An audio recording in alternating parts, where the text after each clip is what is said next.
ఈ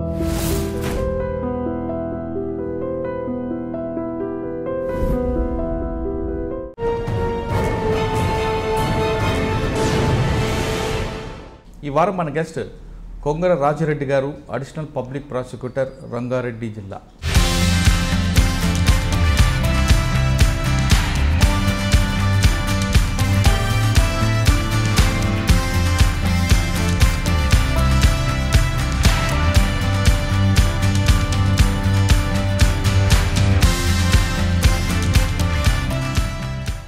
చిన్నపిల్లలపై అత్యాచారం, హత్యలు చేసి వాళ్ళకి కఠినంగా శిక్ష పడేలా చేయడంలో మీ రోల్ ఉండడం, అది నాకు వ్యక్తిగతంగా థ్యాంక్ యూ.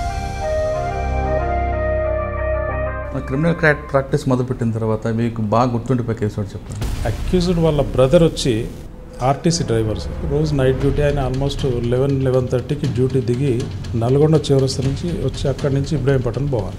డ్యూటీ దిగిపోతూ ఉంటే ఒక లేడీ అక్కడ వెయిట్ చేస్తూ ఉంది. సార్ నైట్ ఇక్కడ ఉంటే బాగుండదమ్మా పరిస్థితులు అని చెప్పి అతను వాళ్ళ తమ్ముడు ఇది చూడలేక ఏం చేసిండు సార్, ఒకరోజు అమ్మాయిను అన్నయ్య రమ్మంటున్నాడు అని చెప్పి బండి మీద ఎక్కించుకొని పోయి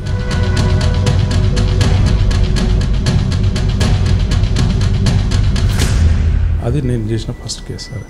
అది ఏపీగా రావాలని మంచి కేసు ఏం పట్టుకున్నారు. ఫస్ట్ 6 years గర్ల్ సార్, అల్వాల్ది కేసు అది. ఒకరోజు వాళ్ళ స్కూల్లో ఈ గుడ్ టచ్ బ్యాడ్ టచ్ గురించి సినీ యాక్టర్ చెప్తుంటారు. అది అయిపోయింది. షో అయిపోయాక ఒక పాప ఏడ్చుకుంటూ అట్లాగే కూర్చుంది. స్కూల్ టీచర్ పోయి ఏమైందమ్మా, ఎందుకు ఏడుస్తున్నావు అని ఎంక్వైరీ చేస్తే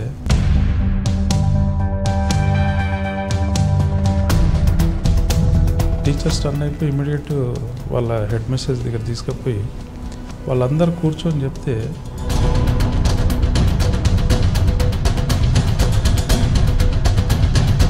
దరిద్రం ఏమైంది ఏంటంటే చెప్పాలంటే, నేను చార్జ్ తీసుకున్న తర్వాత gradually POCSO cases has been increasing day by day sir. సొసైటీకి అయితే మంచిది కాదు సార్ ఇది. ఇప్పుడు మన రాష్ట్రంలో తీసుకుంటే సార్ కొంతమంది అడ్వకేట్లు దారుణ హత్యలు గురవుతుంటారండి. షేర్స్ రాయించుకుంటారు. 30% వచ్చిన దాంట్లో 50% అట్లా షేర్స్ రాయించుకున్నప్పుడు పార్టీ కాంప్రమైజ్ అవుతున్నా కూడా అడ్వకేట్ కానివాడు ఇక్కడ.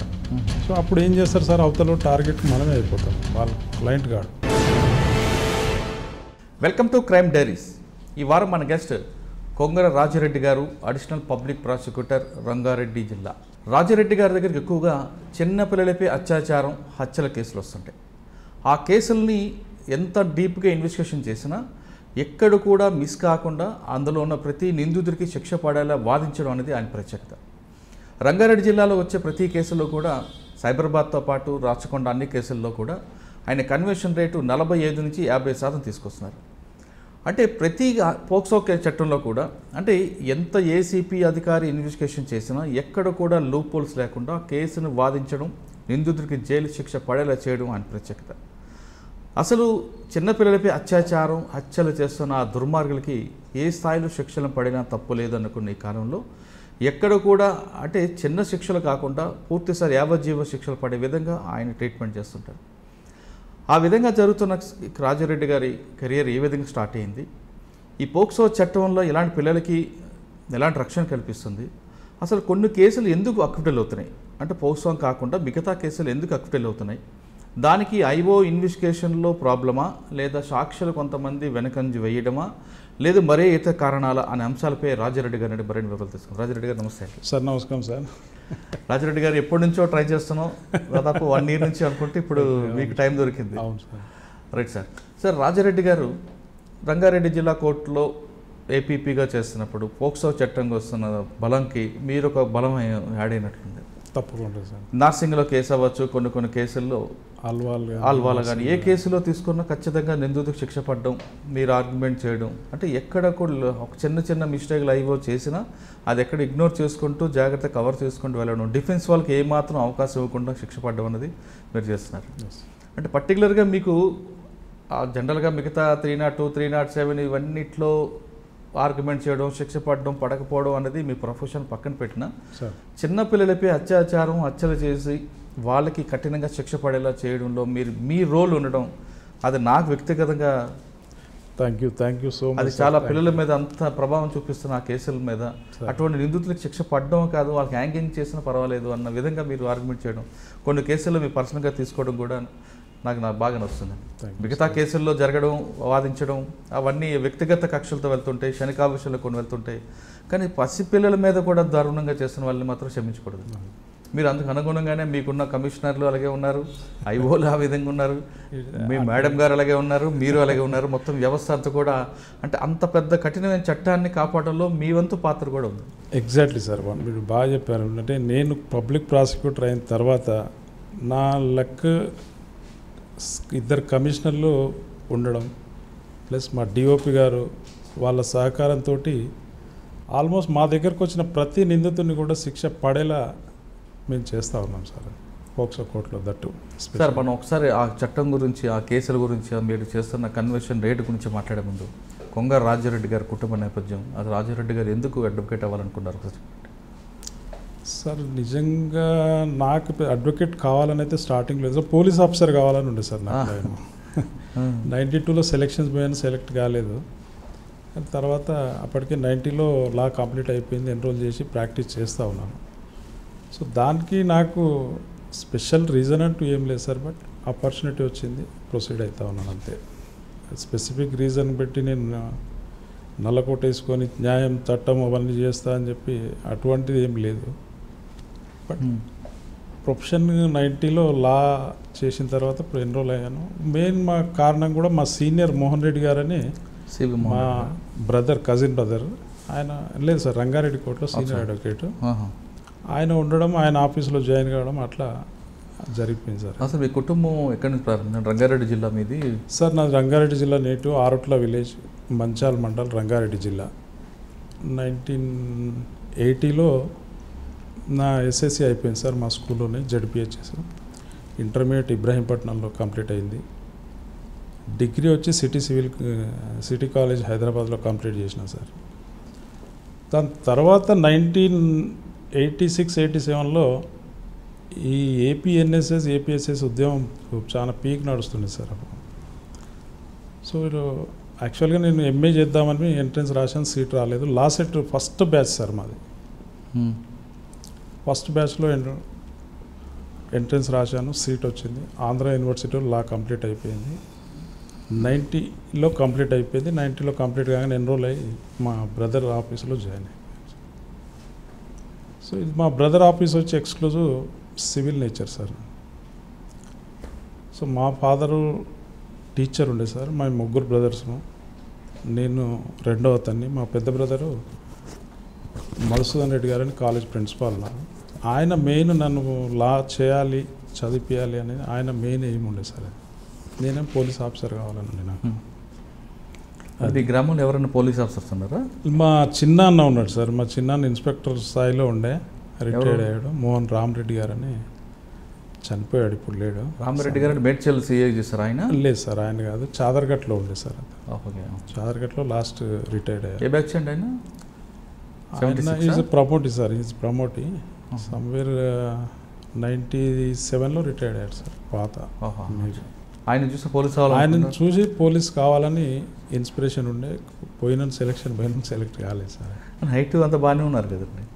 ఫిజికల్గా రాలేదు సార్, అది ఫిజికల్గా రాలేకపోయినా అది సార్. అయితే మీరు మోహన్ రెడ్డి గారి దగ్గర ప్రాక్టీస్ చేశారు.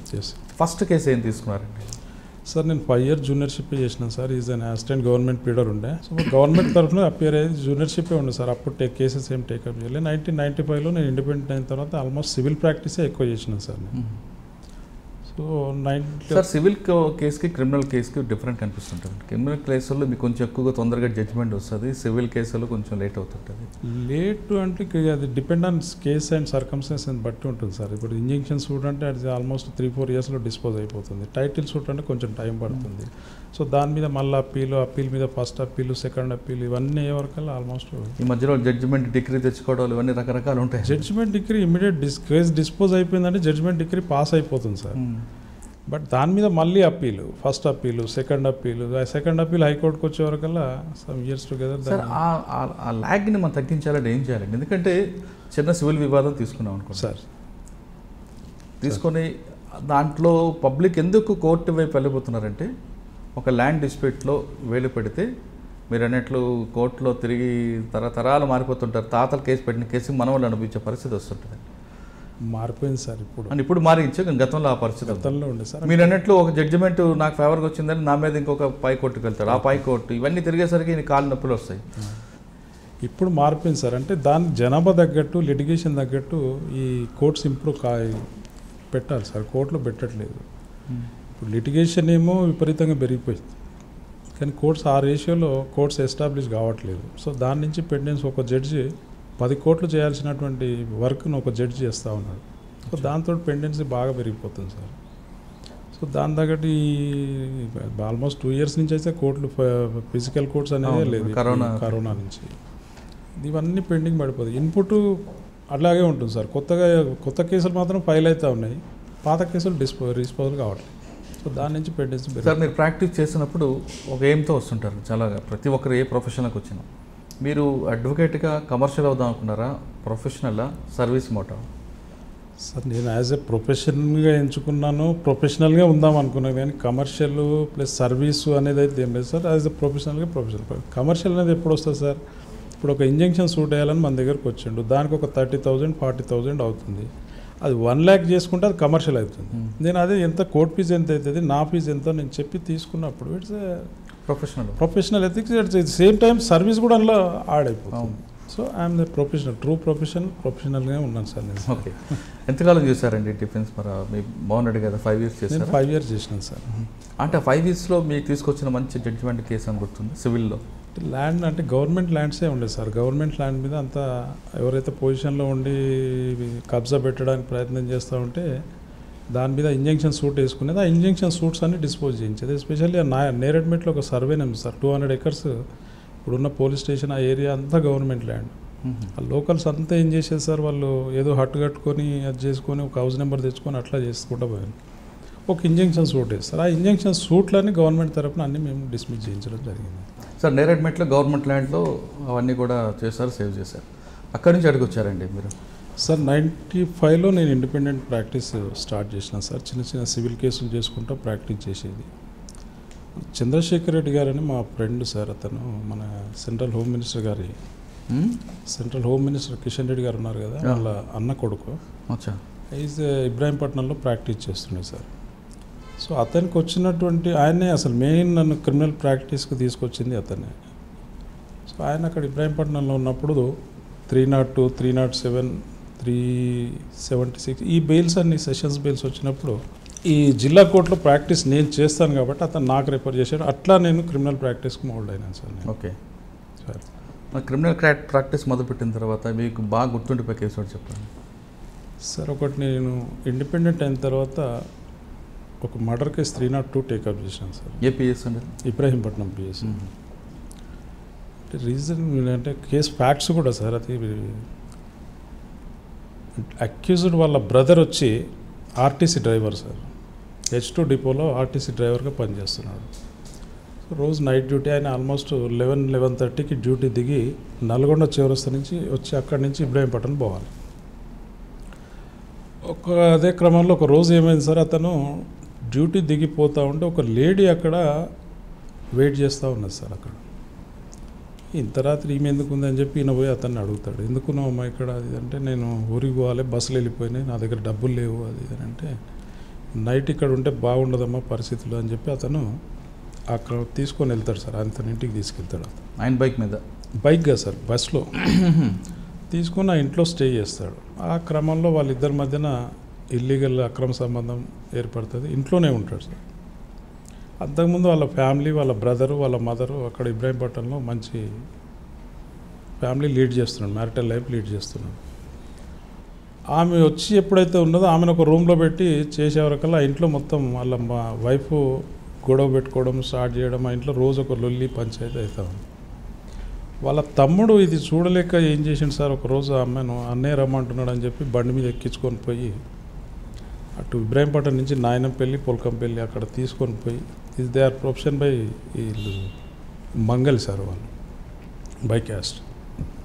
ఆ కత్తి పెట్టుకున్నాడు, తీసుకొని పోయి అక్కడ ఒక లోన్లీ ప్లేస్ చూసిండు, గొంతు కట్ చేసి పడేసాడు. అయితే పైన తాటి చెట్టు మీద కళ్ళు గీసే అతని గౌడు చూస్తున్నాడు ఇదంతా. చూసిండు, పైనుంచి అరుస్తుండు, కిందికి వచ్చాడు, చెప్పిండు, వెళ్ళిపోయాడు. తర్వాత దొరకలేదు. తర్వాత పోలీసు వాళ్ళు వచ్చారు, కంప్లైంట్ ఇచ్చారు, ఐడెంటిఫై అయ్యాడు, కేసు నడుస్తూ ఉంది సార్. బెయిల్ 90 days దాకా బెయిల్ రాలేదు సార్. దాంట్లో బెయిల్ తీసుకున్నాను, డిఫాల్ట్ బెయిల్ వచ్చింది, ఛార్జ్షీట్ ఫైల్ చేయకుండా బెయిల్ వచ్చింది. ట్రయల్ ఫిక్స్ అప్ అయిన తర్వాత నడుస్తుంది. ఎవరైతే ఐ విట్నెస్ ఎవరైతే ఉన్నారో ఆ చెట్టు మీద అతను హాస్టల్ అయిపోయాడు, కేసు అక్విటల్ అయిపోయింది. అది నేను చేసిన first case sir.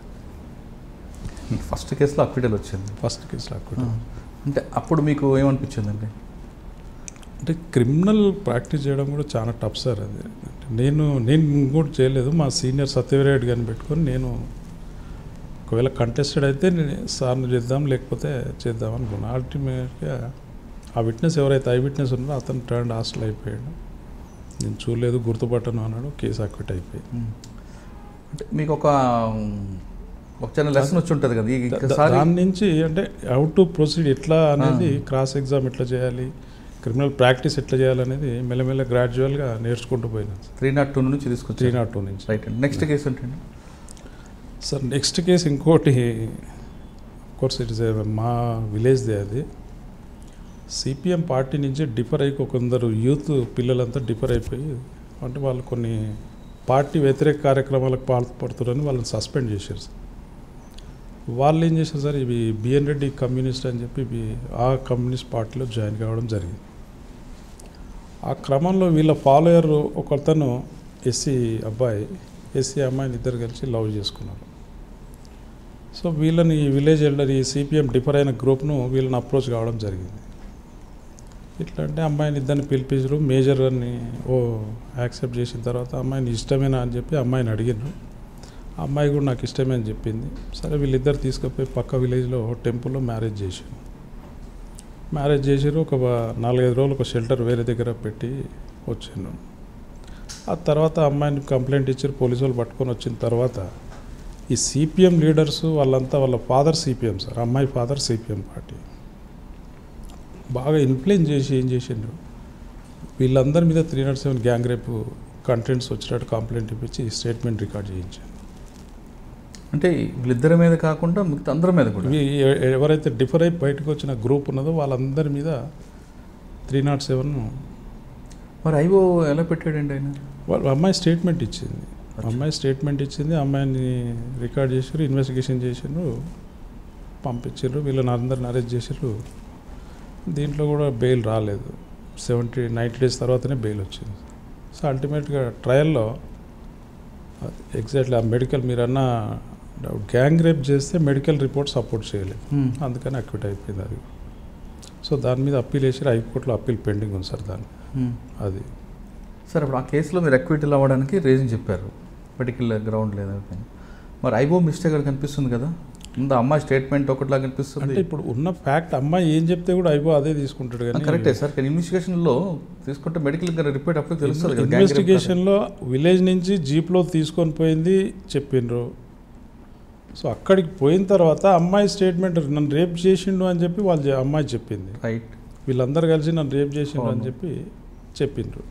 So same దాని మీదనే కేసు పోలీసులు ఎఫ్ఐఆర్ ఇష్యూ చేయడం అనేది నేను తప్పడట్లేదు సార్. ఫర్దర్ ఇన్వెస్టిగేషన్లో అమ్మాయి గ్యాంగ్ రేప్ అని చెప్పింది సార్. మీకు పిఎంఐ మెడికల్ రిపోర్ట్లో ఏమొస్తుంది, గ్యాంగ్ రేప్ అనేది రాదు. రేప్ అనేది వస్తుంది, రేప్ అని వచ్చిన దాంట్లో కూడా సైంటిఫిక్ చెప్తాడు కదండి. అదే సింగిల్ ఫింగరా డబుల్ ఫింగరా అనేది చాలా క్లారిటీ మెయింటైన్ చేస్తాడు. గ్యాంగ్ రేప్ అన్నప్పుడు చెప్తాడు ఏదో రీజన్. మరి అక్కడే మీకు రిపోర్ట్ వస్తున్నప్పుడు ఆయన మరి ఆ ఛార్జ్ షీట్లోనే దాన్ని విత్డ్రా చేయొచ్చు కదా. ఒకసారి ఎఫ్ఐఆర్ అయిపోయిన తర్వాత డిలీట్ చేసి అది లేదు కదా సార్. It's grave offence. ఏమన్నా కోర్టులో ఛార్జ్ చేస్తారు, ఎవిడెన్స్ ఎస్టాబ్లిష్ చేసిండ్రు, తీసుకొని పోయేటప్పుడు తీసుకుపోయేటప్పుడు అందరు కలిసి జీప్లో వెళ్ళారు. సో అమ్మాయి అబ్బాయి ప్లస్ వీళ్ళు కూడా అందరు కలిసి. రైట్. సో అల్టిమేట్గా అక్విట్ అయిపోయింది సార్. అది దాంట్లో స్టేట్ అప్పీల్ పోయింది, అప్పీల్ పెండింగ్ ఉంది సార్ దాంట్లో. రైట్. ఇంకా తర్వాత అండి మీ ప్రాక్టీస్లో తర్వాత ఇంకొక కేసు చేసిన సార్. అది అంటే మీరు 2 ఎక్విటల్ చెప్తున్నారు ఇప్పుడు. అదే ఇప్పుడు కన్విక్షన్ కూడా చెప్తున్నా సార్. ఒక విలేజ్లో సెంటర్లో ఒక చిన్న గొడవ జరుగుతుంది సార్ రాజకీయంగా. ఒక బీజేపీ ప్లస్ సిపిఎం వాళ్ళు ఇద్దరు ఇట్లా తిట్టుకుంటారు కొడుకులు. సో వీళ్ళిద్దరూ ఏం చేస్తారు సార్, నైట్ వాళ్ళు బాగా డ్రింక్ చేసి వీని ఏదో డ్యామేజ్ చేయాలని చెప్పి వాళ్ళ బావి దగ్గరికి పోతారు. గడ్డం తరగబెట్టాలి, మోటార్లు తీసి బాయిలు వేయాలి, ఆ టైప్లో ఏదో చేద్దామని పోతారు. అది చేసిండ్రు, బాగా మోటార్ ఇప్పి అని లేచిండ్రు. అక్కడ వాళ్ళ ఫాదర్ పడుకున్నాడు. వీళ్ళతో ఎవరైతే గొడవ పడ్డాడో వాళ్ళ ఫాదర్ అక్కడ పడుకున్నాడు. చూడలేదు అది, వీళ్ళు చూసుకోలేదు. ఎవరెవరు అని ఐడెంటిఫై చేసిండు వాళ్ళు. ఐడెంటిఫై చేసే వరకు వాళ్ళు ఏం చేశారు, ఒక కట్టి తీసుకొని తలకాయ మీద కొడితే చనిపోయిండు అతను. తెల్లారి మార్నింగ్ కంప్లైంట్ పోలీసు వాళ్ళు మామూలు డాగ్ స్క్వాడ్ వచ్చి క్యాచ్ చేసింది వాళ్ళు. సో అందులో అల్టిమేట్గా లైఫ్ కన్విక్షన్ పడ్డది సార్. బట్ సబ్సిక్వెంట్గా హైకోర్టులో అది ఎగిరిపోయింది. అంటే ఆ కన్వెన్షన్ అందులో రావడానికి మీరు ఏ గ్రౌండ్స్ తీసుకున్నారండి? అంటే నేను కాదు సార్, నేను డిఫెన్స్ కున్నాను సార్. సో వాళ్ళు అంటే ఈ డాగ్ స్క్వాడ్ ఏదైతే చేసిందో అవి క్లాత్స్ ఐడెంటిఫై అయినాయి సార్, అది ఓకే రికవరీ అయినాయి. దాని నుంచి కోర్టు వీళ్ళే చేసిందని చెప్పి మరి మీరే స్టాండర్డ్ తీసుకున్నారు? మేము చేయలేదు అని మేము స్టాండ్ తీసుకొని ప్రూవ్ చేయలేకపోయినాం, సక్సెస్ కాలేకపోయినాం. సో అల్టిమేట్గా కన్విక్షన్ వచ్చింది సార్. ఇవి కాకుండా మంచాల ఏరియాలో ఎక్కువగా మావోయిస్టుల ప్రభావం ఉండేదండి. అవును. మరి ఆ కేసులు ఏమైనా మీరు?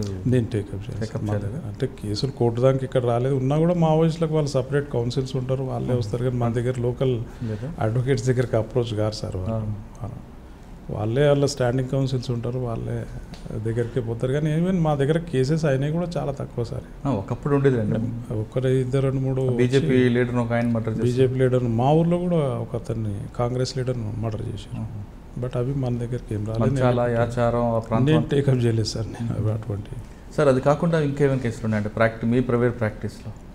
అంటే అన్నీ ఆల్మోస్ట్ హాస్టైల్ కేసులు ఎక్కువ ఉంటుండే సార్. అన్ని 306లు 30 ఇవన్నీ. దీంట్లో పెద్ద కంటెస్ట్ చేసేంత కేసులు ఏం లేవు. అవి మామూలుగా అక్విటల్ అయిపోతుండేది, నడుస్తుండే. లేదంటే మెయిన్ నాది పార్ట్ టైమ్గా క్రిమినల్ చేస్తుండేది సార్. నేను మెయిన్ సివిల్ ప్రాక్టీస్ నాది మెయిన్. మరి ఇందులోకి ఎప్పుడు వచ్చారు సార్? సార్ 2018లో ఆపర్చునిటీ వచ్చింది సార్ నాకు. అది 2018 మే 25 నుంచి పబ్లిక్ ప్రాసిక్యూటర్గా అయ్యాను. పీపీగా అయిన తర్వాత ఏపీపీగా రాబోయని మంచి కేసు ఏం పట్టుకున్నారు ఫస్ట్? సార్ ఫస్ట్ కేసు నేను ఛార్జ్ తీసుకున్న తర్వాత ఒకటి పహాడి షరీఫ్ పిఎస్ సార్. అది ఓన్ ఫాదరే డాటర్ను రేప్ చేసిండు సార్. రేప్ చేస్తూ ఉన్నాడు, అమ్మాయి బ్లీడింగ్ అవుతూ ఉన్నది. ఆ బాధ తట్టుకోలేక ఆ అమ్మాయి ఎక్కడైతే పనిచేస్తూ ఉన్నదో వాళ్ళ ఓనర్ చెప్తే ఆ ఓనర్ కంట్రోల్ రూమ్ కాల్ చేస్తాడు. లక్కీగా ఆ రోజు మా సిపి గారు కూడా కంట్రోల్ రూమ్లో ఉండి ఆయన నాలెడ్జ్ పోయింది ఆ కేసు. కానీ ఇమ్మీడియట్ 2-3 ఉమెన్ ఎస్ఐను సిఐలను పంపించేసి అమ్మాయిని టేకప్ చేసి ఆ స్టేట్మెంట్ చేసి మొత్తం కేసు రిజిస్టర్ చేసి మెడికల్ ఎగ్జామ్ పంపింది. అల్టిమేట్గా అమ్మాయి డెలివరీ అయింది సార్, బాబు పుట్టాడు. సో ఆ కేసు నేను ఫస్ట్ టేకప్ చేసిన సార్. దాంట్లో లైఫ్ కన్విక్షన్ తీసుకున్నాను. దాంట్లో అంటే దానికి ఏ గ్రౌండ్స్ వచ్చిందండి? డిఎన్ఏ ప్రూవ్ అయింది సార్. దాంట్లో సైంటిఫిక్ ఎవిడెన్స్ డిఎన్ఏ ఏదైతే అమ్మాయి పుట్టిన బాబు బ్లడ్ శాంపుల్స్, అమ్మాయి బ్లడ్ శాంపుల్స్, వాళ్ళ ఫాదర్ బ్లడ్ శాంపుల్స్ తీస్తే ఈజ్ అ బయాలజికల్ ఫాదర్ అని చెప్పి డిఎన్ఏ రిపోర్ట్ వచ్చింది. సొంత తండ్రి చేశారు? సొంత తండ్రి sir. Is a native of Orissa. రోజు ఏదో లేబర్ పని చేసుకొని పోయి వచ్చి తాగి ఏం చేస్తున్నాడో కూడా తెలియకుండా పరిస్థితిలో జరిగిపోయింది. అది అంటే కంటిన్యూ చేస్తున్నాడు సార్ అతను. మరి తల్లి అడ్డుకోవట్లేదు? పక్క రూమ్లో ఉండేది. తర్వాత బెదిరించిండు తల్లి, చెప్తే బయటికి చెప్తే చంపేస్తా అని బెదిరిస్తే తల్లి కూడా అది చేయలేదు. అల్టిమేట్గా అమ్మాయికి 6 months కన్సీవ్ అయినప్పుడు డిటెక్ట్ అయింది. అప్పుడు డాక్టర్స్ కూడా అబార్ట్ చేయడానికి యాక్సెప్ట్ చేయలేదు. మరి ఆ బాబు ఎక్కడ ఉన్నాడండి? ఇద్దరు హోమ్లో ఉన్నారు సార్ ఇప్పుడు. పాప. నేను ఆ కన్విక్షన్ తీసుకున్న తర్వాత మా సిపి గారు నాకు 5,000 రివార్డ్ ఇస్తే కూడా పాప వెల్ఫేర్కే డొనేట్ చేసినాను సార్ నేను. మంచి పని చేశాను. Okay, first case sir. Second తర్వాత సార్ తర్వాత కేసు వచ్చేసి ఇంకోటి ఎల్బీ నగర్ సార్. అది ఎల్బీ నగర్ కూడా పాక్సో కేసే సార్. ఇప్పుడు ఫస్ట్ కేసులో మనం మాట్లాడుకుంటే సార్ ఇంత నీచగా చేసినప్పుడు వాడిని చూస్తే ఏమనిపించిందండి సార్? నాకు అంటే ఒక్కొక్కసారి అనిపిస్తుంది, అంటే నేను నిజంగా చెప్తున్నా ఎందుకు వచ్చిన ఈ ప్రాసిక్యూషన్లకు అని అనిపిస్తుంది సార్. అటువంటి కేసులను టాలరేట్ చేయలేకపోతున్నాం. అసలు సమాజం ఎక్కడ పోతుంది, ఏమవుతుంది, అసలు వావి వరుసలు మొత్తం ఈ మధ్యన సార్ ఏమైంది ఏం అర్థం కావట్లేదు. Father himself has been assaulted as his own daughter sir. ఇప్పటికి నేను ఒక 5 కన్విక్షన్లు ఇప్పించినాను ఇవే కేసులో. సార్ కన్న తండ్రి కూతుర్ని అమ్మాయికి కాపాడుతున్నాడు. కన్న ఫాదర్ దగ్గర కూడా ప్రొటెక్షన్ లేకపోతే ఎక్కడ పోవాలి సార్? సార్ అటువంటి అంటే దాని కారణం ఏమనుకోవచ్చు అండి? ఇప్పుడు మన కేసు వైజ్ డీటెయిల్స్ వెళ్దాం. సార్ ఇప్పుడు మీరు చెప్తున్న 5 కేసుల్లో అంటే సమాజంలో తగ్గిపోతుంది సార్, ఇవి విలువలు తగ్గిపోతూ ఉన్నాయి. మరి ఈ స్కూల్ ఎడ్యుకేషన్స్ పోనీ ఏదో పిల్లలు కాలేజ్ పిల్లలు చేస్తున్నారని కాదు సార్, అంతా ఆల్మోస్ట్ మిడిల్ ఏజ్ ఫాదర్స్. నేను ఆల్మోస్ట్ 5 కన్విక్షన్లు కూడా అంతా మిడిల్ ఏజ్ ఫాదర్స్.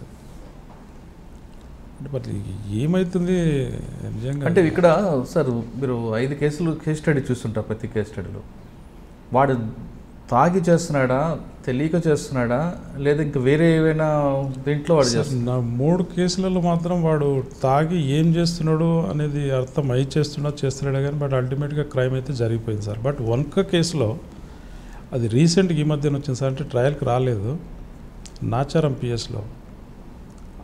వాళ్ళ wife is a completely bedridden sir. Is having 2 daughters. పెద్ద అమ్మాయి వచ్చి మంచి ఎడ్యుకేటెడ్, చదువుకుంటున్నది. 14 years నుంచి has been committed assault against his own daughter sir. 14 years నుంచి అమ్మాయి డిగ్రీ అయిపోయింది, జాబ్ చేస్తుంది, అయినా కూడా కంటిన్యూ చేస్తాం. సో అమ్మాయికి ఇది ప్రతి ఫాదర్ చేస్తాడేమో అని అనుకుందంట అమ్మాయి. అవునా? అంత ఘోరమైన కేసు. దాంట్లో మా సిపి గారు, డీసీపీ గారు, ఏసీపీ చాలా ఇంట్రెస్టింగ్. కన్న తండ్రి అండి సార్ వాడు? కన్న తండ్రి సార్. కన్న తండ్రి సార్. తండ్రి ఇలా చేస్తాడే ఆమె అనుకుంటుంది. ఆ అమ్మాయికి 14 years నుంచి తెలీదు. అందరు ఫాదర్లు ఇదే చేస్తారేమో కానీ అట్లే నడుస్తుంది. అదే అమ్మాయి 8th 7th నుంచి స్టార్ట్ చేశాడు. The same he's been continued sir. అలా చిన్న సిస్టర్ను మీద కూడా చేయడానికి ప్రయత్నం చేస్తే అప్పుడు ఆ అమ్మాయి కొంచెం బయటకు వచ్చి కంప్లైంట్ ఇవ్వడం, కేసు కావడం ఇవన్నీ జరిగింది. మరి తల్లి అడ్డుకోవట్లేదండి? తల్లి బెడ్ రిడెన్ సార్. అమ్మాయి బెడ్ మొత్తం అమ్మాయి, పెద్ద అమ్మాయి వంట అవన్నీ చేస్తా ఉన్నారు. ఇంకా అంటే దాంట్లో మా సిపి గారు స్పెషల్ ఇంట్రెస్ట్ తీసుకొని నాకు అసలు సార్ నిజంగా అంటే ఇది ఒక్కోసారి అనిపిస్తుంది సార్, అసలు ఎందుకు వచ్చిందా ఈ ప్రాసిక్యూషన్కు, దట్టు పోక్సో కోర్టుకు ఎస్పెషల్లీ ఈ కేసులకు అని అనిపిస్తుంది. అంత బాధేస్తుంది సార్ ఒక్కొక్కసారి సమాజంలో ఈ కేసులను చూస్తూ ఉంటే. సో దాంట్లో ఏమైంది సార్, మా సిపి గారు స్పెషల్ ఇంట్రెస్ట్ తీసుకొని వితిన్ 60 days ఛార్జ్షీట్ ఫైల్ చేసినాం. సో స్పెషల్ రిక్వజిషన్ పెట్టాం సార్, స్పీడీ ట్రయల్ చేసి కంప్లీట్ చేద్దామని. సో అక్యూజ్డ్ ఇంకా లోపలనే ఉన్నారు సార్, బెయిల్. వాడితో మీరు మాట్లాడారా? నేను మాట్లాడే సందర్భం కూడా రాదు సార్. అక్యూజ్డ్ తోటి మనం ఇంటరాక్ట్ అయ్యే అది ఉండదు. కానీ అల్టిమేట్గా ఇప్పుడు ఏమైంది సార్, ఆ అమ్మాయి ఇప్పుడు ఆ కేసు పెండింగ్ ఉంది సార్, ట్రయల్కి ఉంది ఇప్పుడు. అసలు అది వింటుంటేనే అసలు సార్ ఇంకొకటి మరి 6 years గర్ల్ సార్, అల్వాల్ది కేసు అది. ఈజ్ స్కూల్కి అమ్మాయి స్కూల్కి వెళ్తున్నది, 6 years పాప, 6 to 7 years ఉంటుంది. ఒకరోజు వాళ్ళ స్కూల్లో ఈ గుడ్ టచ్ బ్యాడ్ టచ్ గురించి సినీ యాక్టర్ చెప్తుంటారు. అమీర్ ఖాన్ గారు ఇది షో చేశారు sir. This is the good touch, this is the bad touch అని. అది అయిపోయింది, షో అయిపోయాక ఒక పాప ఏడ్చుకుంటూ అట్లాగే కూర్చుంది. స్కూల్ టీచర్ పోయి ఏమైందమ్మా, ఎందుకు ఏడుస్తున్నావు అని ఎంక్వైరీ చేస్తే టీచర్ నాకు కూడా ఈ బ్యాడ్ టచ్ అనేది నాకు జరుగుతుంది, రోజు మా ఫాదర్ చేస్తూ ఉన్నాడు ఇట్లా. అమ్మాయి టీచర్ స్టన్ అయిపోయి ఇమీడియట్ వాళ్ళ హెడ్ మిస్ట్రెస్ దగ్గర తీసుకుపోయి వాళ్ళందరూ కూర్చొని చెప్తే this own father himself has been sexually assaulted continuously sir. It's 6 years 7 years పాప. సో ఇమీడియట్లీ వాళ్ళు ఈ చైల్డ్ వెల్ఫేర్ వాళ్ళకి కంప్లైంట్ చేస్తే వాళ్ళు వచ్చారు, వాళ్ళు కంప్లైంట్ చేసి కేసు దాంట్లో లైఫ్ పడింది సార్. వాడు లైఫ్ పడినప్పుడు వాడు ఏంటంటే వాడు సార్ రియాక్షన్ ఉండదు సార్ వీళ్ళకంటే. ఒక్కోసారి అనిపిస్తుంది ఫేస్లో ఏం రియాక్షన్. మీరు ఎవరితో మాట్లాడారు లైఫ్ పడిన వాళ్ళతో? ఏంది తప్పు కదా అని మాట్లాడే ప్రయత్నం కూడా, ఎందుకంటే వాళ్ళు నేను ప్రాసిక్యూటర్ని కదా సార్, నేను శిక్ష చేయించడానికి కోపం ఉండొచ్చు వాళ్ళతో. వాడు ఏమన్నా అటువంటి వాళ్ళు చూస్తున్నప్పుడు ఏమనిపిస్తుంటుందండి? బాధ అనిపిస్తుంది సార్. అది సొసైటీలో అసలు ఎక్కడ ఉన్నాము, ఎక్కడ పోతుంది. అంటే అమ్మాయిని చూసే బాధ అనిపించదు, వాడిని చూసి ఏమనిపిస్తుంటుంది? వాడిని నాకైతే చంపాలనిపిస్తుంటుంది. అంటే అల్టిమేట్గా ఎట్లా అంటే అటువంటి వాళ్ళు ఉంచకూడదండి సార్. ఇంకొక కేసు, ఇంకా ఘోరమైన కేసు సార్, ఇంకా అది ఇట్ ఇస్ షాబాద్ పిఎస్లో. ఇస్ బై క్యాస్ట్ ఎర్కల్ సార్. అతను వైఫ్ను చంపేసాడు. చంపేసిండు అనేది 304B కేసు నడిచింది, అల్టిమేట్గా అక్విట్ అయిపోయింది. 302 307 పెట్టు, 302 Part 2 పెట్టారు. 302 సార్, 302నే వికారాబాద్ కోర్టులో ఛార్జ్షీట్ ఫైల్ చేశారు, అల్టిమేట్గా కేసు అక్విట్ అయిపోయింది. 2 పాపలు సార్ ఆమె చనిపోయింది. ఇంట్లో ఇద్దరు డాటర్స్, ఫాదర్ ఉంటాడు. వాడు రోజు వచ్చి గుడ్డలు పెట్టి అమ్మాయిని బెదిరించి సెక్షువల్ అసాల్ట్ చేస్తూ ఉన్నాడు. అల్టిమేట్గా అమ్మాయి కన్సీవ్ అయిపోయింది. 6 months ప్రెగ్నెన్సీ. వాళ్ళ ఇంటి పక్కకే వాళ్ళ అక్యూజ్డ్ వాళ్ళ బ్రదర్ ఫ్యామిలీ ఉంటుంది. అమ్మాయి చూస్తే స్టమక్ కనిపిస్తుంది, పోయి ఎంక్వైరీ చేస్తుంది, ఏమైంది అది ఇది అంటే చెప్పదు అమ్మాయి. చెప్తే బయట చెప్పేసి చంపేస్తానని బెదిరించాను. సరే, బాగా పెయిన్ తోటి సఫర్ అవుతా ఉంటే ఒకరోజు హాస్పిటల్ తీసుకెళ్ళాను. అది తీసుకెళ్తే టెస్ట్ చేసి కన్సీవ్డ్ 6 months అని చెప్పాను. సో అల్టిమేట్గా డెలివరీ అయిపోయింది పాప. వాడిని అరెస్ట్ చేశారు, పోలీసులు పంపించేసారు. వాడిని అసలు ముఖంలో నేను తప్పు చేసినా అని చెప్పి అసలు ఏ కోశాన కూడా మాకు కనపడలేదు సార్. ఏం జడ్జి గారికి కనపడలేదు, మాకు కనపడలేదు. వాడి ఓపెన్గా అంటే before going to trial court అడుగుతుంది, పలానా పోలీసు వాళ్ళు నీ మీద కేసు పెట్టారు, నువ్వేమని చెప్పుకునేది ఉందా అని చెప్పి. నేను చేసిన తప్పు చేసినా నువ్వు శిక్ష చేసుకో, నాకు అవసరమే లేదన్నాను. మళ్ళీ జడ్జి గారు అది చేసి వీని మెంటల్ ఏదో ఇన్బ్యాలెన్స్ ఉందని చెప్పి మళ్ళీ రెఫర్ చేశారు సార్. డాక్టర్ ఎర్రగడ్డ మెంటల్ హాస్పిటల్ రెఫర్ చేస్తే ఈజ్ పర్ఫెక్ట్లీ ఆల్ రైట్ అని వచ్చింది. ఇక అప్పుడు జడ్జి గారు ఏం చేశారో అతన్ని స్టేట్ బీప్ అపాయింట్ చేసి అతని తరఫున డిఫెండ్ చేయమని చెప్పి అతన్ని కొంచెం నువ్వు ఇంటరాక్ట్ అయ్యి అంతోటి తీసుకో అవన్నీ చేస్తే, ఎందుకు చేసినారు అంటే, నేను చేసినా సార్, నాకు ఆ మూమెంట్లో చేయాలనిపించింది, చేసిన అంతే, మీరు శిక్ష చేస్తారా చేసుకోము. సో అల్టిమేట్గా ట్రయల్ నడిచింది. Life till his death, life చనిపోయేంత వరకు కారణం. అంటే వాడు చదువుకున్నాడా సార్ లేదా? చదువుకోలేదు సార్, అన్ఎడ్యుకేటెడ్. మా దాంట్లో కామన్ అంటాడు, మా కాస్ట్లో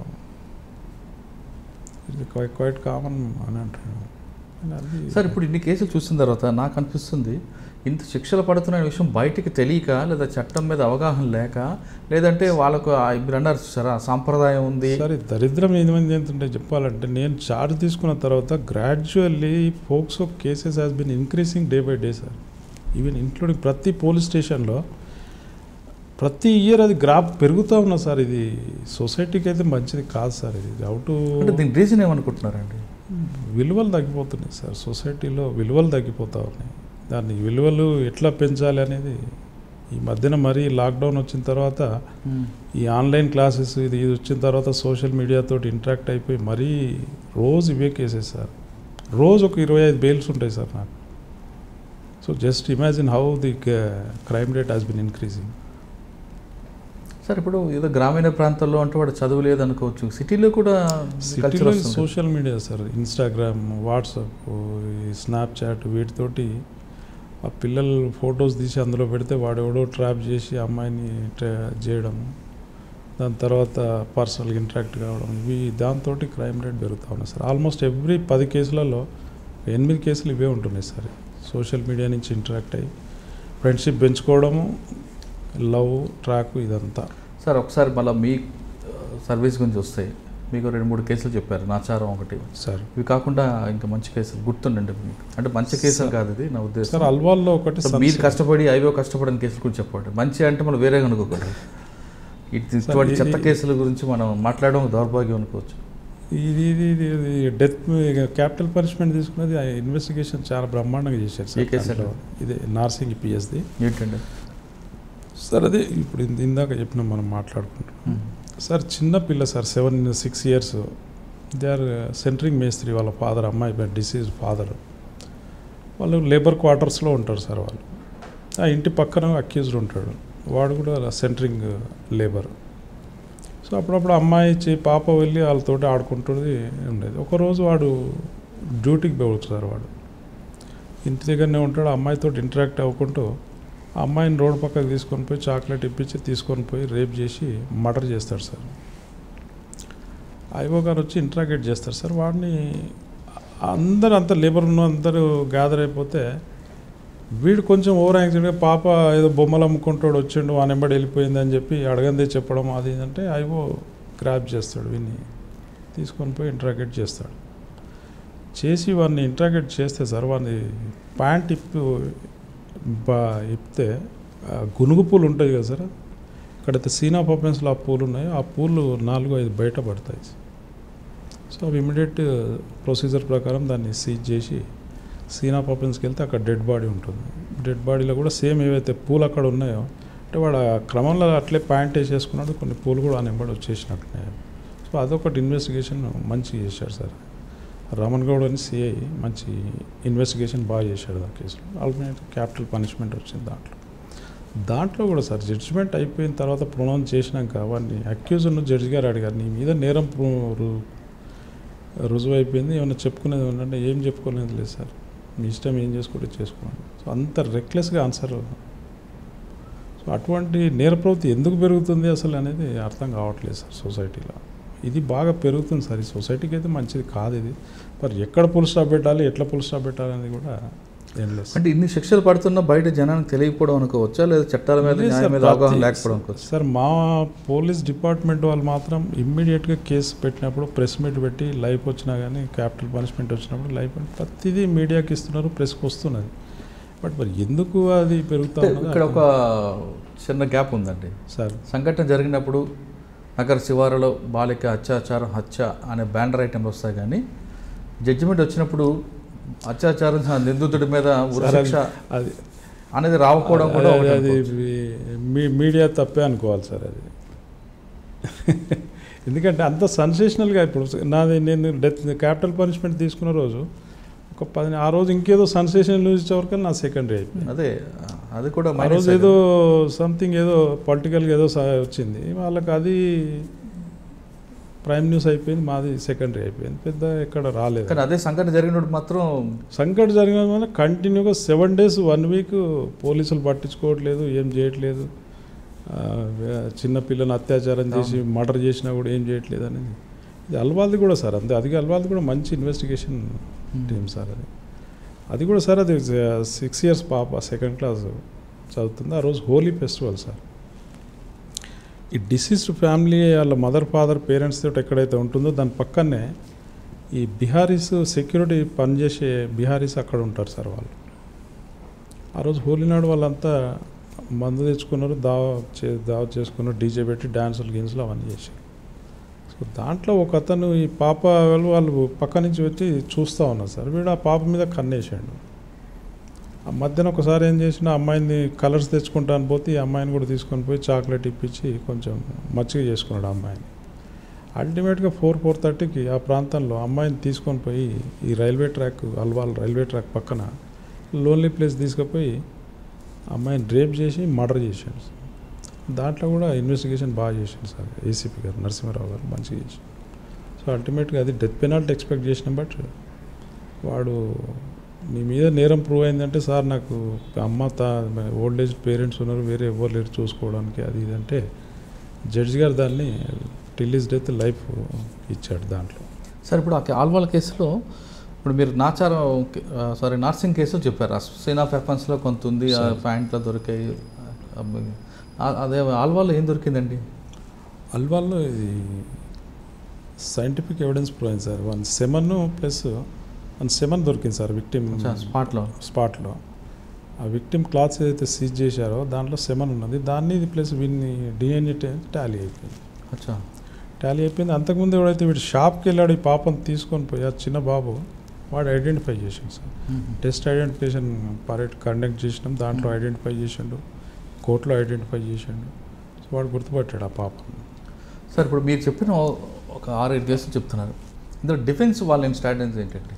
వాళ్ళు ఏ స్టాండర్డ్ తీసుకుంటారు సార్? దీంట్లో అల్వాల్ కేసులో it's a state brief sir. యాక్చువల్గా మనకి అడ్వకేట్ ఎవరు లేరు అంటే కోర్టే చేసింది. రంగారెడ్డిలో ఆల్మోస్ట్ ఒక senior most criminal advocate Harish అని అతన్ని అపాయింట్ చేసింది సార్.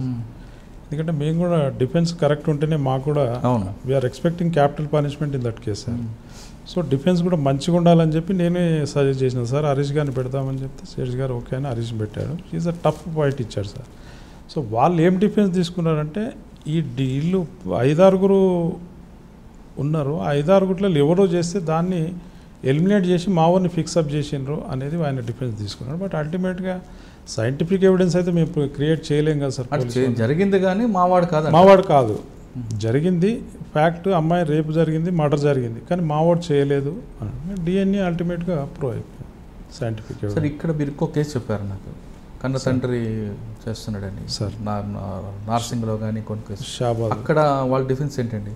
సో దాంట్లో డిపెండ్స్ ఏంది, ప్రాపర్టీ డిస్ప్యూట్లు కావాలని వాళ్ళ ఇప్పుడు షాబాద్ కేసులో వాళ్ళ బ్రదర్స్ ఇన్సిగేట్ చేసి దాని బ్రదర్స్ అండ్ వాళ్ళ ఏమంటారు సార్, వాళ్ళ బ్రదర్ భార్యను కూడా విట్నెస్గా సైడ్ చేశారు మా పోలీసు వాళ్ళు. సో వాళ్ళకు వీళ్ళకి ఆస్తి తగాదాలు ఉన్నాయి, అవన్నీ చేయడానికి కౌంటర్ బ్లాస్ట్ కేసు క్రియేట్ చేసి ప్రెగ్నెంట్ డెలివరీ అయింది కదా, అది అల్టిమేట్గా అది ఇక వాళ్ళు తీసుకున్న డిఫెన్స్ వాళ్ళు తీసుకున్నారు సార్. అది అంటే వాళ్ళ ఫ్యాక్ట్ తెలిసి తీసుకుంటారండి, లేదంటే ఫీజుల కోసం తీసుకుంటారా?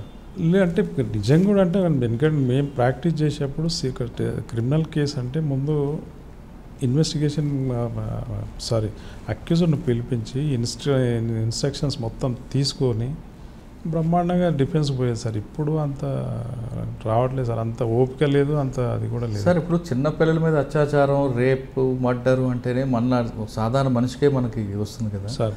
కానీ ఒక ప్రొఫెషనల్ అడ్వకేట్ ఉండి అటువంటి కేసులు వాదించడానికి కొంతమంది బాధపడరా, లేదంటే ఫీజులే? లేదు సార్, అదే మేబీ చాలా సీనియర్ మోస్ట్ అడ్వకేట్స్ రాకపోవడం కూడా అది సోషల్ రెస్పాన్సిబిలిటీగా ఫీల్ అయ్యి కొందరు రావట్లేదు సార్. కొందరు ఫోక్సో కేసెస్ చేయరు సార్, సీనియర్ మోస్ట్ అడ్వకేట్స్ చేయమని చెప్తారు వాళ్ళు, నేను చేయను అని చెప్తారు. మరి కొంతమంది ఎందుకు వస్తుంటారండి?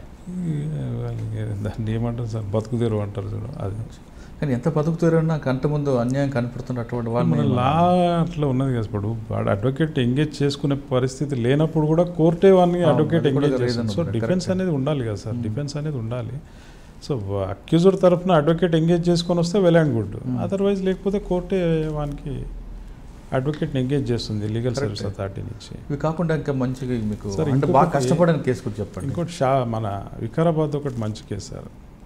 అంటే మా సొసైటీలో అంటే నాకు మీరు చెప్తున్న అన్ని కేసులు, పోక్సో కేసుల్లో ఇక్కడ నేను అక్విల్ అవుతాను అనుకున్న కేసు, కన్విక్షన్ వచ్చిన కేసు చెప్పండి సార్. ఇది వికారాబాద్ అక్విటల్ అని ఎక్స్పెక్ట్ చేసింది సార్ వికారాబాద్లో సార్. అది అంటే సొసైటీలో విలువలు తగ్గిపోతున్నాయి అని చెప్పడానికి కూడా ఇది నిదర్శనం సార్. వీళ్ళు native of Maharashtra sir, Marwaris అంటారు కదా, వాళ్ళు వచ్చి మార్వాడీస్ వచ్చి అక్కడ ఒక చిన్న షాప్ పెట్టుకొని షాప్ రన్ చేసుకుంటారు సార్. వాళ్ళు దాని ఎదురుగానే ఇంకో షాప్ అతను, వాళ్ళు మంచి ఫ్యామిలీ ఫ్రెండ్స్. అక్యూజ్డ్ షాపు ఏదో ఉండేది. సో మధ్యాహ్న రోడ్డు ఇద్దరు, అది అప్పుడప్పుడు ఇతను పోయి అక్కడ కూర్చోవడం ఇది జరుగుతూ ఉండేది. అమ్మాయి కూడా అంకుల్ అంకుల్ అని చెప్పి పోతూ ఉండేది. వాడు రోజు అమ్మాయిని ఏం చేస్తారు సార్, నేను కేక్ ఇప్పిస్తా అని చెప్పి వికారాబాద్ చౌరస్తాలో ఒక బేకరీ ఉంటే ఆ బేకరీకి తీసుకెళ్తాడు. తీసుకెళ్ళి అక్కడ ఆ రోజు ఏదో ముస్లిం ఫెస్టివల్ ఉంటుంది, బేకరీ వెనక కిచెన్ అంతా క్లోజ్ ఉంటుంది సార్. వీనికి వాళ్ళ ముందే అక్వింటెన్స్ ఉన్నట్టుంది. ఆ షాప్లో పోయి బేకరీ ఇప్పించి కేక్ తిన్న తర్వాత ఆ అమ్మాయిని లోపల తీసుకుపోయి రేప్ చేస్తాడు సార్. రేప్ చేసి బెదిరిస్తాడు మళ్ళీ, ఇంట్లో చెప్పొద్దు అని. సో అట్లా చేసిన తర్వాత అమ్మాయికి కొంచెం బ్లీడింగ్ అవుతుంటుంది. అమ్మాయి అబౌట్ 12 years ఉంటుంది. వాళ్ళ మదర్ చూసి ఏమనుకుంటుంది, మేబీ ఈ ప్యూబర్టీ ఏమన్నా అయ్యిందేమో అని చెప్పి ఆ కస్టమర్గా 12 days అట్లే కూర్చోబెడుతుంది సార్ అమ్మాయి. అట్లే కంటిన్యూ అవుతుంది. అమ్మాయికి ఇన్ఫెక్షన్ ఎక్కువైతుంది, బాగా నొప్పి అని చెప్తా ఉంటే లోకల్ డాక్టర్ దగ్గర తీసుకుపోతుంది. అవన్నీ ఫంక్షన్స్ అన్నీ అయిపోయిన తర్వాత తీసుకొని పోతుంది. తీసుకొని పోయినా అమ్మాయి చెప్పలేదు, అమ్మాయి చెప్పట్లేదు సార్. చంపేస్తాను బెదిరించిండు కాబట్టి అమ్మాయి ఆ ఫేర్లో చెప్పట్లేదు. సో అట్లే మెడికల్ ట్రీట్మెంట్ జరుగుతుంది కానీ కాలేదు. వాళ్ళ ఫ్యామిలీ డాక్టర్ ఒక అతను మోయిజా మార్కెట్లో వాళ్ళ ఫ్యామిలీ డాక్టర్ ఉంటాడు, అతని దగ్గరికి తీసుకొస్తే అతను డాక్టర్ గారు చెక్ చేసి అప్పుడు చెప్తాడు, అమ్మాయి మీద ఏదో సెక్షువల్ అసాల్ట్ అయింది, మీరు అడగండి అమ్మాయిని. అప్పుడు అమ్మాయి ఏం జరిగిందంటే చెప్తాడు, అంకుల్ ఎక్కువ లేకి జాకి ఐసా కరే అని చెప్తాడు. అప్పుడు పోలీస్ కేసు, కంప్లైంట్, ఛార్జ్షీటు అది.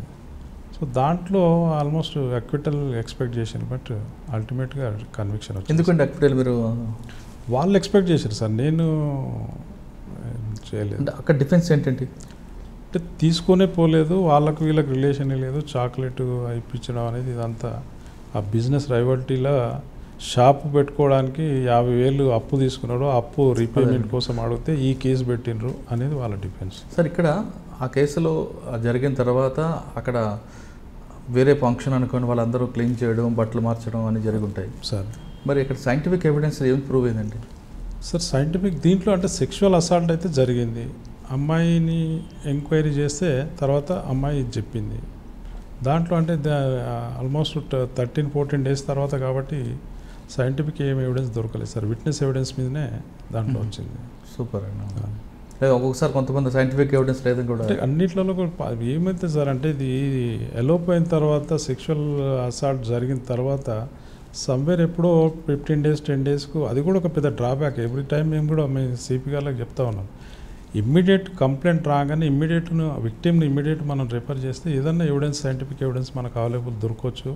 సెమన్ కానీ స్పర్మటోజోవా కానీ ఇవన్నీ ఏమన్నా దొరికితే దాన్ని we will compare with the accused, then ఇంకా మంచి కేసు అవుతుంది అని అట్లా సజెస్ట్ చేస్తూ ఉన్నాం సార్. అంటే మీరు సజెషన్ చేస్తుండొచ్చు కానీ ప్రాక్టికల్గా పోలీసులు చాలా ఇబ్బందులు ఉంటాయండి. హాస్పిటల్ డాక్టర్ అవైలబుల్ అంటే ఈ స్పెషల్లో ఈ ఫోక్సో యాక్ట్ మీరు చెప్పినట్టు వచ్చిన తర్వాత ఇమ్మీడియట్గా విక్టిమ్ను ఈవెన్ అక్యూజ్డ్ అరెస్ట్ కన్నా ముందు కూడా విక్టిమ్ను హాస్పిటల్ రిఫర్ చేస్తున్నాం. కరెక్టే సార్. అది ఇమీడియట్గా వస్తే ఇప్పుడు కొన్ని కేసుల్లో 3 రోజులు 4 రోజుల తర్వాత అది కష్టం సార్. అటువంటి కేసులలో కష్టం. మీకు అప్పుడు ఓన్లీ సర్కమ్స్టాన్షియల్ ఎవిడెన్స్ మీదనే డిపెండ్ కావాలి. ఇప్పుడు మీకు ఇన్ని కేసుల్లో మీకు సరైన ఫైట్ ఇచ్చాడరా అన్న ఒక అడ్వకేట్ ఎవరు చెప్పారు? అల్వాల్ కేసు చాలా టఫ్ ఫైట్ ఇచ్చింది. ఈవెన్ ఆయన డిఎన్ఏ రిపోర్ట్ను కూడా చాలా అలా సెంట్రల్ ఫారెన్సిక్ ల్యాబొరేటరీ ఆయన రిజైన్ చేశాడు సార్. ఆయన రిజైన్ చేసి ప్రాక్టీస్ చేస్తున్నాడు. అతన్ని తీసుకొచ్చి క్రాస్ ఎగ్జామ్ చేయించాడు. ఆయన డిఎన్ఏ కూడా అంటే దాంట్లో ఆయన సెంట్రల్లో కాబట్టి ఈ రేషియోలో చేయలేదు మీరు సైంటిఫిక్ ఎవిడెన్స్, అందుకే టెక్నికల్ ఆస్పెక్ట్లో పోయి దాన్ని అక్విటల్ తీసుకుందామని చూశారు. బట్ అల్టిమేట్గా ఇట్స్ అ కన్క్లూజివ్ ప్రూఫ్. అది ఎస్టాబ్లిష్ లా సుప్రీంకోర్టు నుంచి అన్ని జడ్జ్మెంట్స్ ఉన్నాయి. పోలీస్కి క్రాస్ ఎగ్జామ్లో అడిగుంటాడు పోలీస్ కదా సార్, డిఎన్ఏ ఎక్స్పర్ట్ని అడిగాడు. ఆల్మోస్ట్ 2 days క్రాస్ ఎగ్జామ్ చేశాడు సార్. అతన్ని 2 days క్రాస్ ఎగ్జామ్ చేశాడు కానీ ఎక్కడ స్కోప్ లేకుండా అది బాగా టైప్ ఇచ్చాడు. అంటే మేమే ఒక సీనియర్ అడ్వకేట్ ఉండాలి, మంచి డిపెండ్ కావాలి, మేము క్యాపిటల్ పనిష్మెంట్ ఎక్స్పెక్ట్ చేస్తున్నామని చెప్పి నేనే సజెస్ట్ చేశాను. బట్ అల్టిమేట్గా క్యాపిటల్ రాలేదు కానీ but life till is death వచ్చింది సార్ దాంట్లో. సార్ ఇప్పుడు మీ ప్రొఫెషనల్ సంబంధించిందే కానీ మీకు సంబంధించింది కాదు సార్. మీరు ఇప్పుడు చిన్నపిల్లల అత్యాచారం అందులో ఎక్స్పర్ట్ వాళ్ళందరూ కన్విషన్ తీసుకొస్తున్నారు. వాళ్ళంతా జనరల్గా కొన్ని కేసుల్లో 302 అవ్వచ్చు, 304 Part 2 అవ్వచ్చు, లేదా 306 అవ్వచ్చు, డీడీ రికార్డ్ అయిన తర్వాత కూడా కేసులు ఎందుకు అనిపోతుంటాయి సార్? దాంట్లో most of the cases maybe laches on the part of investigation sir. డీడీలో ఉన్న తర్వాత పోవడం అనేది చాలా రేర్ కేసు సార్. అట్లా అంటే DD it has to B supported by evidence sir. మళ్ళీ డీడీ ఒక్కటే పట్టుకొని కన్విక్షన్ అంటే మళ్ళీ సుప్రీంకోర్టు హైకోర్ట్స్ అవన్నీ నో చెప్తాయి మళ్ళీ. But it has to B supported by evidence. అంతకుముందు క్రుయాలిటీ ప్రూవ్ కావాలి, అతను హరాస్మెంట్ చేసిండు అనేది ప్రూవ్ కావాలి. అల్టిమేట్గా అప్పుడు కన్విక్షన్ వస్తుంది సార్ దాంట్లో. సార్ ఇప్పుడున్న సెక్షన్స్ లా అంతా కూడా మనకు కావాల్సినంత ఉందా లేదా దేంట్లో ఇంకా మార్పులు తీసుకురావాలి? అంటే మనది ఐపీసీ కానీ ఇవన్నీ సిఆర్పిసి కానీ ఐపీసీ కానీ Indian evidence act somewhere in the 1847 1857 అదే కంటిన్యూ అవుతూ ఉన్నాయి సార్. సో కొన్ని ఐపీసీలో కొన్ని సెక్షన్స్ యాడ్ అయినాయి, సిఆర్పిసిలో కానీ కావాలి సార్, ఇంకా అమెండ్ కావాలి, లాస్ అమెండ్ కావాలి. ఇప్పుడు ఫోక్సో యాక్ట్ వచ్చింది సార్. ఐపీసీ క్రైమ్లలో burden lies on the accused to prosecution to substantiate the case against the accused. But whereas POCSO act వచ్చే వరకు అలా బర్డెన్ అక్యూజ్డ్ మీదకి షిఫ్ట్ అయిపోతుంది. వాడు ప్రూవ్ చేయాలి నేను తప్పు చేసుకోలేదని. ఇక్కడ 304Bలో ఉంటుంది సార్ అది. ఇటు 302లో కూడా ప్రాసిక్యూషన్ మీద మా మీద ఎక్కువ డిపెండ్ అవుతుంది, మేము ప్రూవ్ చేయాలి. బట్ ఫోక్సో యాక్ట్ వచ్చే వరకు ఇట్స్ ఎంటైర్లీ డిఫరెంట్ సార్. నేను ఆ తప్పు చేయలేదని వాడు ప్రూవ్ చేసుకోవాలి, బర్డెన్ వాని మీదకి వెళ్ళిపోతుంది. సో అట్లా అమెండ్ చేస్తే కానీ ఇంకా 304 Part 2 డౌరీ ప్రొబిషన్ యాక్ట్ కూడా వాడు ప్రూవ్ చేసుకోవాలి సార్. రైట్ 7 yearsలో నేను ఏ రీజన్ తోటి చనిపోయినా కూడా it has to B comes under 304B. So వాడు నేను తప్పు చేయలేదు, నేను హరాస్మెంట్ చేయలేదు, నేను హరాస్మెంట్ భరించలేక అమ్మాయి చనిపోయింది అనేది వాడు ప్రూవ్ చేసుకోవాలి. ఇప్పుడు మన ఒక చట్టం ఉంది, ఎస్, ఆ చట్టాన్ని మనం ఎవరైనా సరే మనం ఒబే చేయాల్సింది. మన ఇండియన్లు పక్క స్టేట్లకు, పక్క రాష్ట్రాలకు, పక్క దేశాలకు వెళ్ళినప్పుడు అక్కడ చట్టాల మీద గౌరవం చూపిస్తారు. అదే వ్యక్తి ఇండియాకి వచ్చిన తర్వాత మన చట్టం పట్టిన చులకనగా అంటే అవగాహన లేక అనుకోవాలా, లేదా ఇక్కడ చట్టాలు మేనేజ్ చేయొచ్చు అనుకోవాలా? మనది మేబీ ఇది డెమోక్రసీ ఎక్కువైపోయింది అనుకోవాలి సార్. ట్రాఫిక్ వైలేట్ చేస్తే నిన్న తప్పు చేసినా నాకు చాలా పడుతుంది, బట్ నో బడి విల్ కేర్, పోతుంటారు. అది డ్రంక్ అండ్ డ్రైవ్ చేసి దొరికితే నన్ను జైలుకి పంపిస్తారు, అయినా కూడా కేసెస్ విపరీతంగా పెరిగిపోతున్నాయి సార్. అంటే మన ప్రజాస్వామ్యం విచ్చలవిడితనం అయిపోయిందంటారా? డెమోక్రసీలో కొంచెం మన దగ్గర ఇండియన్ డెమోక్రసీలో ఎక్కువైపోయిందేమో అనిపిస్తుంది సార్. అది ఏం కాదులే, ఏదో అడిగితే ఫైన్ కట్టి బయటికి పడవచ్చులే అనే ఓవర్ కాన్ఫిడెన్స్ బాగా ఎక్కువైపోతుంది పబ్లిక్లో. బట్ అకౌంటబిలిటీ అనేది రావాలి సార్. అది వచ్చినప్పుడే యాక్ట్స్ కానీ ఇవన్నీ కానీ కరెక్ట్ ప్రాపర్గా ఇంప్లిమెంట్ జరుగుతాయి అనేది నా ఉద్దేశం. కొంతమంది అడ్వకేట్లు మీరంటే ప్రొఫెషనల్లో కొంతమంది సర్వీస్ మోటోలు చేస్తారు, వాళ్ళే ఫీజులు కడుతుంటారు కొంతమంది అడ్వకేట్స్. అంటే అంత మంచి గౌరవప్రదమైన వృత్తిలో ఉన్న వీళ్ళు కొంతమంది క్రిమినల్స్గా మారిపోతుంటారు. ఎందుకంటే అంటే దొంగలతో తిరిగి వాళ్ళతో తిరిగి వారవుతుంటారా ఏంటి? అయినా అటువంటి ఇన్సిడెంట్ అయితే నాకు ఎప్పుడు కనపడలేదు సార్. మరి మన దగ్గర లేకపోవచ్చు కానీ జనరలైజ్ కడుతుంటారు. కొన్ని ముంబైలో కానీ యూపీలో కానీ మధ్యప్రదేశ్లో అడ్వకేట్సే క్రిమినల్స్ అయిపోతుంటారండి. నాకైతే కమక్రాస్ ఎక్కడైతే కాలేదు సార్. ఇప్పుడు అంత వరెస్ట్ స్టేజ్కి అయితే అడ్వకేట్స్ ఎవరు దిగజారారు సార్. బట్ ఓన్లీ అంత సర్వీస్ మోటో ఎవరో ఒకరు పార్టీకి కానీ లెఫ్టిస్ట్ ఆర్గనైజేషన్స్ తప్ప మిగతా చాలా తక్కువ సార్. సోషల్ ఓరియంటేషన్ అంటే నేను అంటుంది తెలుగు రాష్ట్రాల్లో కాకపోవచ్చు కానీ మిగతా స్టేట్లో కనిపిస్తున్నాయి. కొన్ని స్పెసిఫిక్ కేసులు ఉంటాయండి. ఒక సుపారీ మాఫియా ఉందనుకోండి, ఆయనకు ఒక లీగల్ అడ్వైజర్ ఉంటాడు, ఆయన తెలుసు ఈయన క్రైమ్ చేస్తుంటాడు అని, ఈయన అడ్వైజ్ చేస్తుంటాడు. నాకైతే పెద్ద ఐడియా లేదు. సరే సార్, ఇప్పుడు మన రాష్ట్రంలో తీసుకుంటే సార్ కొంతమంది అడ్వకేట్లు దారుణ హత్యలు గురవుతుంటారండి. మరి వాళ్ళకి మనం ఏ విధంగా ప్రొటెక్ట్ చేస్తాం? అడ్వకేట్ అన్నప్పుడు ఇదే నేను ఇంతకుముందు అదే చెప్పాను సార్, ప్రొఫెషన్ లాగా చేయాలి. నా డ్యూటీ ఎంతవరకు నేను క్లయింట్ను చట్ట పరిధిలో అతన్ని ప్రొటెక్షన్ ఇవ్వాలి. నేను అతని క్లయింట్ లాగా నేను యాక్ట్ చేస్తే ఇటువంటి ఇన్సిడెంట్లే జరుగుతాయి. నా డ్యూటీ ఏంది, క్లయింట్ ఉన్న డాక్యుమెంట్స్ని పట్టుకొని కానీ క్రిమినల్ కేసులో అయితే క్రిమినల్ కేసులో కానీ ఎంతవరకు చేయాలనో అంతవరకు చేస్తే నా డ్యూటీ నేను చేస్తాను. కానీ యాజ్ ఇఫ్ క్లయింట్గానే ఈ మధ్యనే అదే మీరు అన్నారు కమర్షియల్ అడ్వకేట్స్ అంతా ఏం చేస్తారు సార్, పార్టీషన్ కేసులలో షేర్స్ రాయించుకుంటారు. 30% వచ్చిన దాంట్లో 50% అట్లా షేర్స్ రాయించుకున్నప్పుడు పార్టీ కాంప్రమైజ్ అవుతున్నా కూడా అడ్వకేట్ కానివాడు ఇక్కడ. సో అప్పుడు ఏం చేస్తారు సార్, అవతల టార్గెట్కి మనమే అయిపోతాం, వాళ్ళ క్లయింట్ కాడు. సో అటువంటి ఇన్సిడెంట్లే మీరు చెప్పిన ఇటువంటివి జరుగుతూ ఉంటాయి. వీటితో పాటు అండి కొంతమంది అడ్వకేట్ అనగానే క్లయింట్ నమ్మకం ఉంటుంది, ఈ ఇద్దరి మధ్యన ఒక ట్రస్ట్ ఉంటుంది సార్. ఆ ట్రస్ట్ను కొంతమంది అడ్వకేట్స్ బ్రేక్ చేస్తుంటారు. నేను ఒక 2-3 కేసులు కూడా నేను చూశాను. ఒక ఎన్ఆర్ఐ సార్, ఆయన మీద ఒక భార్య ఇక్కడ కేసు పెడుతుంది, ఆయన మీద లుక్అవుట్ సర్కిల్ వస్తుంది. లుక్అవుట్ సర్కిల్ బయటికి తీసుకురావడానికి కొంత డబ్బులు డిమాండ్ చేస్తారు. సరే బయటకు వస్తాడు, వచ్చిన తర్వాత ఆయన మీద ఇంకో కేసు పెట్టించానో లేదు ఇంకోటి రకరకాల డబ్బులు తీసుకుంటారు. ఇదొక యాక్సెప్ట్ అయితే, ఇంకొక రకంగా ఎవరిదో ఒక ఫండ్ బాగా ఎన్ఆర్ఐ నా అడ్వకేట్ కదా అని మొత్తం నా ఇష్యూస్ అన్నీ మీకు చెప్తా, తీసుకొస్తే నా ఆపోజిట్ క్లయింట్కి ఇస్తుంటారు.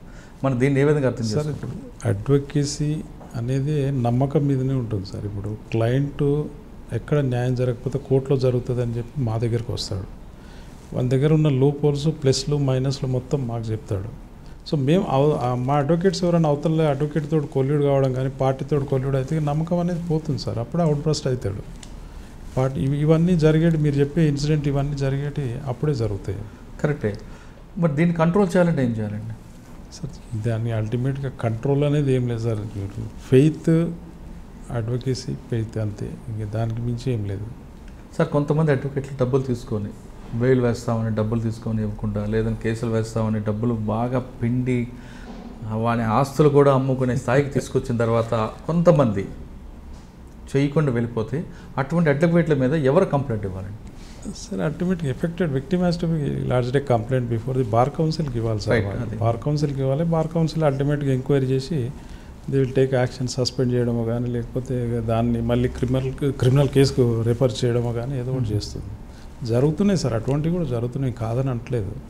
మా దగ్గర అంటే ఇప్పుడు సపోజ్ మీరు అదే వాళ్ళని అందరినీ కమర్షియల్ కింద మీ భాషలో ట్రీట్ చేయొచ్చు. వాళ్ళందరినీ సర్వీస్ ఓరియంటెడ్ అనేది చాలా రేర్ సార్. 1-2% ఉన్నారు. ఈ లెఫ్టిస్ట్ ఆర్గనైజేషన్లో ఉన్న వాళ్ళు కొంచెం సర్వీస్ ఓరియంటెడ్ ఉంటాడు.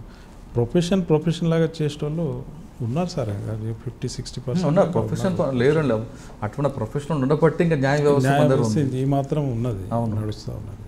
ప్రజలకు కూడా ఇంకా నమ్మకం దాని మీద ఉంది. నన్ను సార్ ఫైనల్గా అంటే మీరు పోలీస్ అవ్వాలనుకున్నారు, అడ్వకేట్ అయ్యారు, లేదు కొంతమంది వేరే అవ్వాలనుకుంటారు, అడ్వకేట్ అవుతుంటారు. కానీ ఇప్పుడు వస్తున్న జనరేషన్ పర్టికులర్గా అడ్వకేట్స్ అవ్వాలి, న్యాయ వ్యవస్థలో వెళ్ళాలి, పబ్లిక్ ప్రాసిక్యూటర్ అవ్వాలి, జడ్జీలు అవ్వాలి, న్యాయ వ్యవస్థను కాపాడుదాం, సామాన్యుడికి న్యాయం చేద్దాం అనే ఒక ప్యాషన్తో వస్తున్నారు. పర్టికులర్గా ఎంచుకొని వస్తున్నారు. అంటే మిగతా ప్రొఫెషనల్ డాక్టర్స్ ఏ విధంగా వెళ్తున్నారు, దీనికి కూడా ఒక గోల్ పెట్టుకుని వస్తున్నారు చాలామంది generation.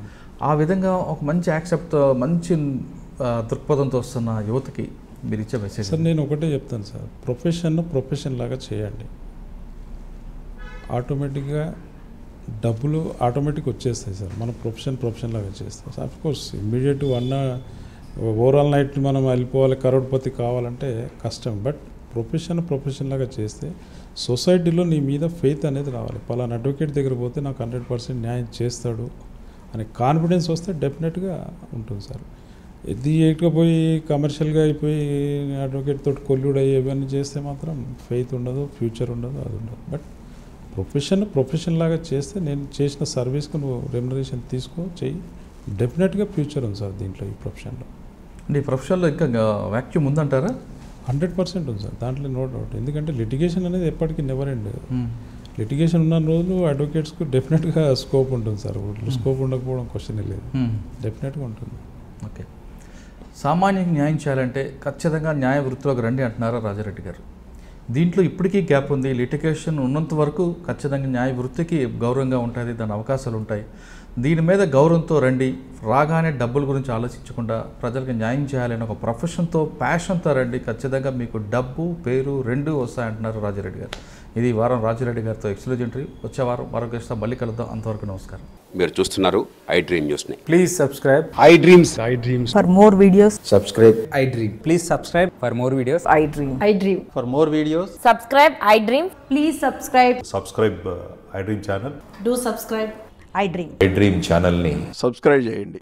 Do watch I dream.